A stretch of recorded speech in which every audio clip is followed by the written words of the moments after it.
আম্বিয়া কেরাম কেমন পরীক্ষা দিয়েছেন একটু দেখেন না। যে আম্বিয়া কেরামের কোন গুনাহ নাই, যারা মাসুম, গুনার চিন্তাও করে না, গুনার কল্পনাও করেন না আম্বিয়া কেরাম, তারপর আল্লাহ তাদেরকে পরীক্ষা করছেন। আমার নবীরা আমার প্রতি কতটুকু সবর অর্জন করে, আমার প্রতি কতটুকু ভালোবাসা আছে, আমার প্রতি কতটুকু মোহব্বত আছে, আমার আম্বিয়া কেরামকে আমি বিভিন্ন বিপদ আপদ দিয়ে পরীক্ষা করব।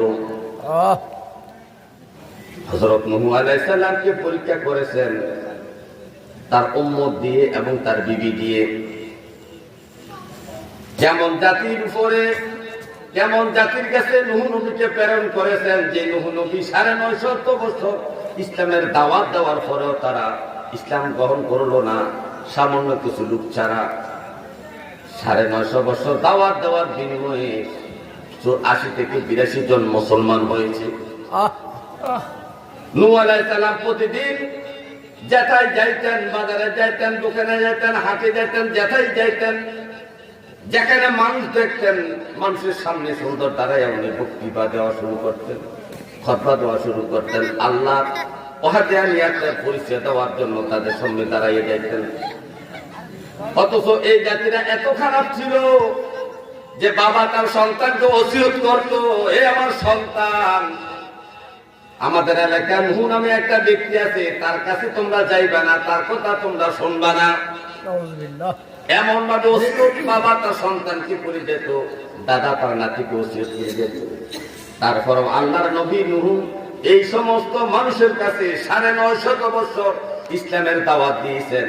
মাত্র 80 থেকে 82 জন লোক ছাড়া আর একটা লোক ইসলাম গ্রহণ করলো না। আপনাকে আমাকে যদি এক জায়গায় পাঠানো হয় কালেকশনের জন্য, আল্লাহর রাস্তায় যদি তার কাছে কালেকশন হয়ে যায়, একবারে পরে 2বার আপনি যাইতে চান না, আপনার ধৈর্য কুলায় না, আপনি অধৈর্য হয়ে যান। আর আল্লাহর নবী নূহ আলাইহিস সালামকে একটা মানুষের কাছে শতে বার কালেমার দাওয়াত দিয়ে পাঠাইয়েছেন। তারপর আল্লাহর নবী অধৈর্য হন নাই, ধৈর্যের সহিত আল্লাহ তাআলার ভালোবাসা অর্জন করেছেন। শুধু তাই নয়, তার ঘরের মধ্যে আল্লাহ তাআলা অবাধ্য স্ত্রী দিয়েও নূহ নবীকে আল্লাহ পরীক্ষা করেছেন। হে আমার ভাইও, নূহ আলাইহিস সালামের স্ত্রী এত অবাধ্য ছিল। নূহ আলাইহিস সালাম 950 বছর দিনের দাওয়াত দিলেন, দেওয়ার পরেও